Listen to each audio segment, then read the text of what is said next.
Sugar ఉన్న వాళ్ళు ఈ వీడియో మాత్రం తప్పకుండా చూడాలి. రీసెంట్‌గా షుగర్ పేషెంట్ ఏంటంటే, షుగర్ ఎక్కువ ఉన్నందుకు పొద్దున, సాయంత్రం టాబ్లెట్స్ అనేది రాసాం. సో, అతనేం చేశారంటే, పొద్దున టాబ్లెట్ మాత్రం రెగ్యులర్‌గా వాడుతున్నారు. ఈ నైట్ టాబ్లెట్ ఏదైతే ఉంటుంది గదా!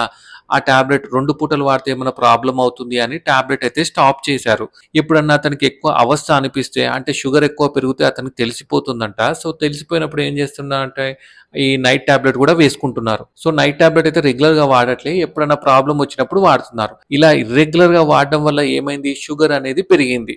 సో, అతనికి తెలవకుండా నైట్ టైమ్ కాలుకి బాగా దురద రావడం వల్ల, బాగా గోకడం వల్ల ఏమైంది? అక్కడ చిన్న ఇంజ్యూరీలా ఫార్మ్ అయ్యి మొత్తం ఇన్ఫెక్షన్ అనేది వచ్చేసింది. అదే సెల్యులైటిస్ అంటాం. అంటే కాలు దగ్గర మొత్తం సెల్యులైటిస్ ఇన్ఫెక్షన్ లెక్క డెవలప్ అయిపోయింది. సో, మీ అందరికీ చెప్పేదేంటంటే, ఈ డాక్టర్ మీకు ఏదైతే టాబ్లెట్స్ రాస్తారు గదా! 2 టైమ్స్ రాస్తే 2 టైమ్స్ మీరైతే రెగ్యులర్‌గా వాడండి. మీరైతే స్టాప్ చేయకండి. ఒకవేళ మీకేమైనా ప్రాబ్లమ్ ఉంటే డాక్టర్‌ని కన్సల్ట్ అయ్యి దాన్ని బట్టి డోస్ తగ్గించుకోవడమో, లేకపోతే ఆల్టర్‌నేట్ మెడిసిన్ రాపించుకోవడమో అలా చేయండి గానీ, మీరిలా టాబ్లెట్స్ స్టాప్ చేస్తే ఏమవుతుంది?